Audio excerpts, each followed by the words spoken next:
Olá, amigos e amigas, estamos iniciando o nosso Economia e Desenvolvimento desta semana. Vamos de imediato para o nosso comentário, a nossa opinião.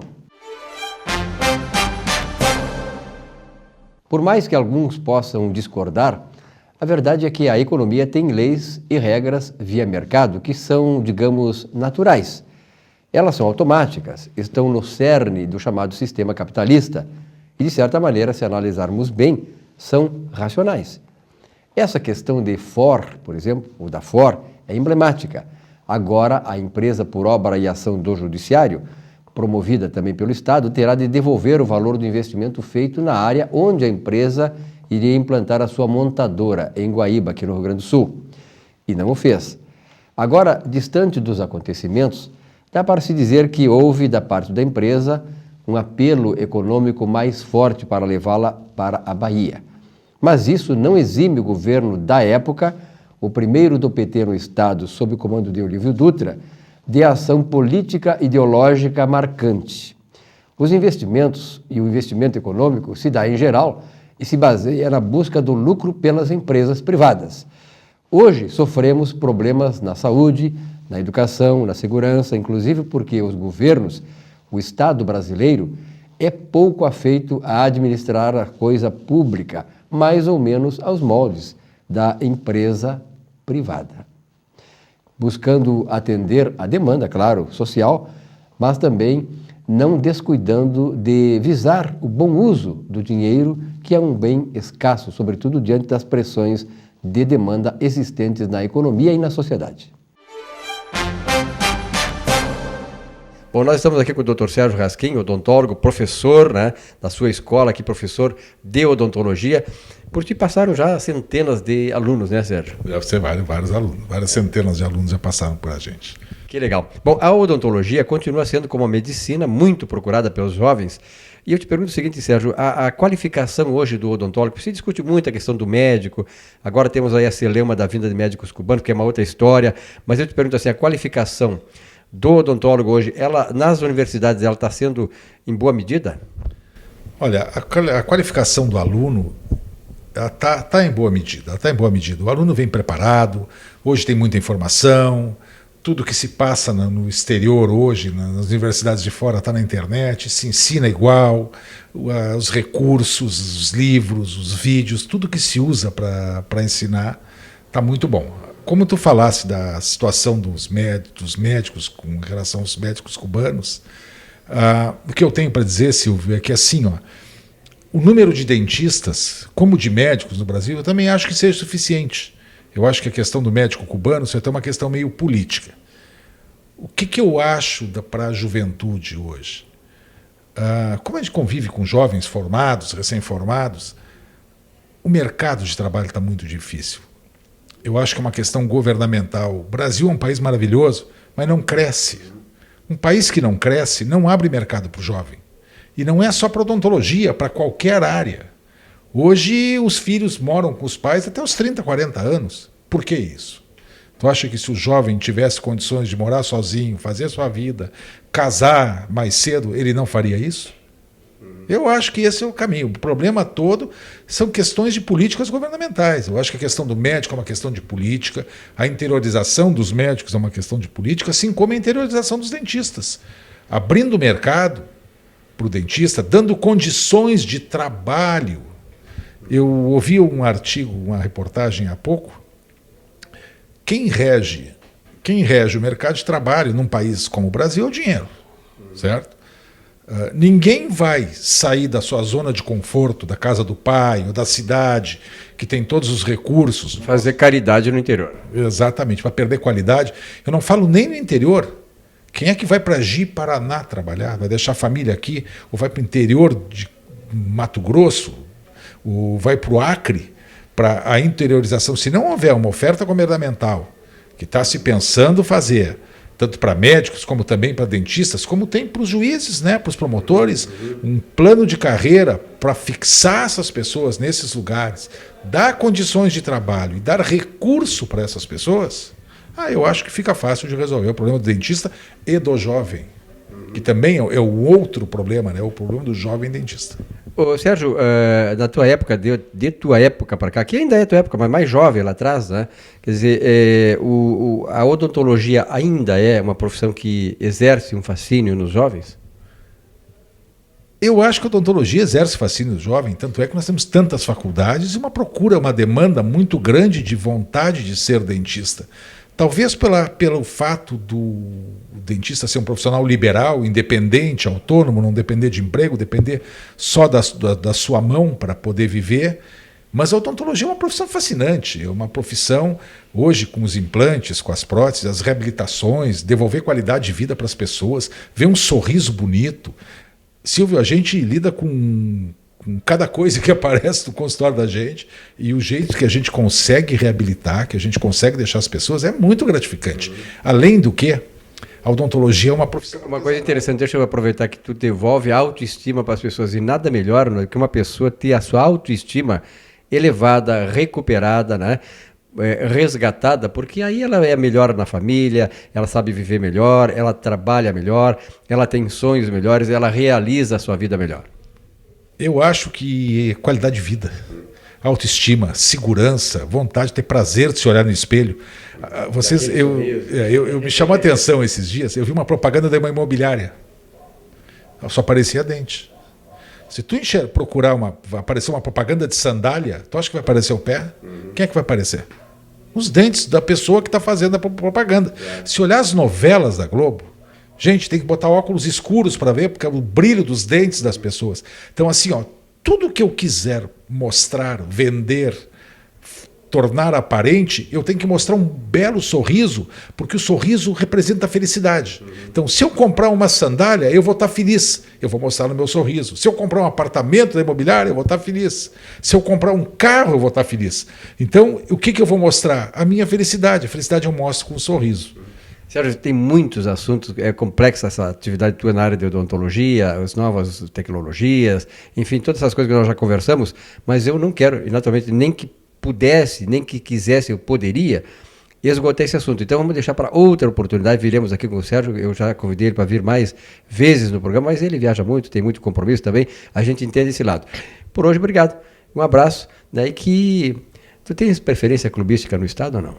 Olha, meio vermelha, né? Meio avermelhado? Os Colorado, eu estou meio avermelhado por enquanto. Gengiva. Um grande abraço e parabéns, Sérgio. Eu que agradeço o convite, obrigado.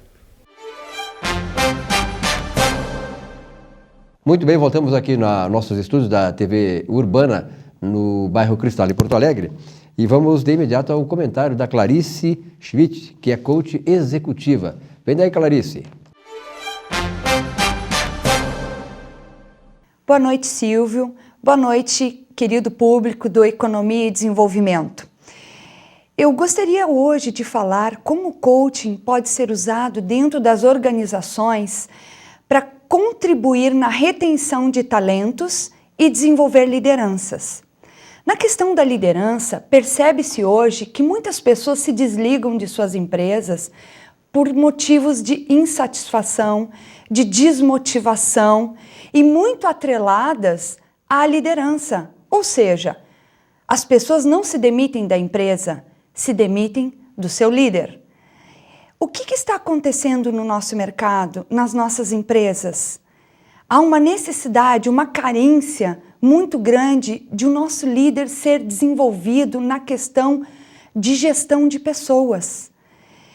A Sociedade Gaúcha de Coaching entende isso como uma necessidade dentro das empresas e atua nesse ramo, desenvolvendo e potencializando líderes na relação com os seus subordinados, com a sua equipe. De que forma isso acontece?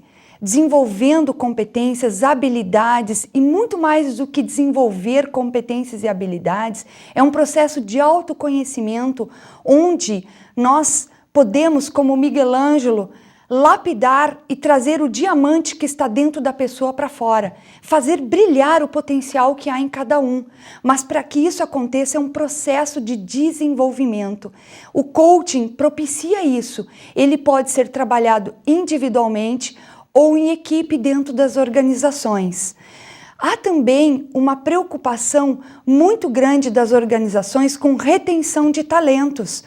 percebe-se hoje que as empresas perdem talentos para a sua concorrência. E uma questão não é só o salário. Não é só o salário que motiva uma pessoa a sair da organização. Outros atributos levam a pessoa a essa tomada de decisão. O coaching, ele contribui de forma poderosa nesse trabalho junto às organizações, detectando quais são os motivadores, quais são os sabotadores dentro desse processo de gestores que leva as organizações a perderem os seus talentos. Pense nisso, você que é executivo, você que é dono de uma organização, você que está no mercado ou que é um profissional que está pensando, saio ou não saio da empresa que eu estou? O que está me motivando a sair? De que forma eu posso olhar o meu cenário de forma mais ampla, analisando ganhos, analisando perdas? E ganhos e perdas não são só fatores econômicos. É importante que você decida muito respaldado e não se arrependa posteriormente. O coaching, ele promove essa ascensão de decisões baseado em algo muito mais amplo, para que a sua tomada de decisão seja muito mais certeira. Conte com a gente, a Sociedade Gaúcha de Coaching, ela está à disposição de você, pessoa física ou pessoa jurídica, em ambos os processos, tanto desenvolvimento de lideranças como retenção de talentos. Conte conosco. Muito bem, de imediato vamos ao comentário também do nosso comentarista, ex-governador Germano Rigotto, que fala aqui no nosso programa oferecimento da celulose rio-grandense há 40 anos, contribuindo para o desenvolvimento do estado do Rio Grande do Sul. Tudo bem, Silvio? Um abraço a ti, um abraço aos telespectadores. Nós já falamos neste espaço sobre a necessidade de mudanças no nosso sistema tributário. E eu disse aqui que uma das mudanças que precisávamos era um ICMS diferente. Não um ICMS com 27 legislações, um ICMS com dezenas de alíquotas, um ICMS que na verdade gera uma guerra fiscal como o atual gera. Então eu sempre disse que nós tínhamos que ter uma reforma tributária estrutural e, dentro dessa reforma estrutural, uma mudança profunda no ICMS. Pois bem, o governo federal resolveu não fazer a reforma estrutural, resolveu fazer mudanças pontuais, resolveu fazer uma reforma fatiada, uma reforma em etapas. E uma das etapas seria mudanças no ICMS, não aquelas mudanças que precisamos de uma legislação única e não 27 legislações, mas o governo diz, não, nós vamos ter que avançar na direção, por exemplo, de frear a guerra fiscal, de diminuir a guerra fiscal. E mandou para o Senado Federal um projeto que unifica em 4% a chamada alíquota interestadual. Hoje é 7% para o Sul e Sudeste e 12% para o Norte e Nordeste. No final de 12 anos, nós teríamos a unificação dessas alíquotas em 4% e se migraria da cobrança na origem para a cobrança no destino. Então, o Estado que ficaria com o recurso do ICMS seria o Estado que consome, não o que produz. Isto frearia a guerra fiscal. Realmente a proposta é boa. A proposta vai na direção correta, a proposta significava um avanço para evitar a continuidade de uma guerra que está quase levando ao rompimento da federação, uma guerra entre estados. Pois bem, o que aconteceu? O Senado Federal pegou este projeto e transformou este projeto de unificação em 4% da alíquota interestadual e simplesmente o Senado Federal criou um monstrengo. Em vez de duas alíquotas como temos hoje e que migraria para uma alíquota só, passaríamos a ter 3 alíquotas. Uma de 4, uma de 7 para os estados do Norte, Nordeste e Centro-Oeste e o Espírito Santo, e uma alíquota de 12% para a Zona Franca de Manaus, para as zonas de livre comércio e para o gás do Mato Grosso. Quer dizer, aquilo que não era bom terminou ficando pior. O que o Senado fez no projeto do ICMS foi algo que realmente depõe contra aquilo que precisamos. Não vai frear a guerra fiscal, vai intensificar a guerra entre estados, vai complicar ainda mais um sistema tributário já tremendamente complicado, tremendamente complexo. Então, um desserviço prestado pelo Senado Federal à mudança que fez nessa proposta. O que cabe é esperar que não seja votado no plenário, porque isso foi aprovado na Comissão de Assuntos Econômicos, espera-se que não vote, não seja aprovado no plenário, e se aprovado no plenário, só cabe ao governo federal um caminho: simplesmente esquecer a criação dos 2 fundos previstos para exatamente ter essa unificação de alíquotas. Esses 2 fundos eram para compensar perda de estados porque porventura na mudança de origem e destino poderiam perder recurso, e um grande fundo para levar desenvolvimento para as regiões menos desenvolvidas, já que nós não teríamos mais o incentivo fiscal sendo utilizado como hoje. Pois bem, sabe o que o governo federal tem que fazer? Se aprovar essa proposta como ela passou na comissão, aprovada no plenário, o governo não tem que criar os 2 fundos, e o ICMS vai ficar como está. Infelizmente, mais uma vez estão perdendo a oportunidade de aperfeiçoar o sistema tributário. Uma alíquota única, uma mudança da origem para o destino, um freio à guerra fiscal. Este era o caminho. O que fizeram é complicar aquilo que já estava complicado. Então, vai ficar como está, infelizmente. Por hoje era isso, Silvio, um abraço a todos os telespectadores.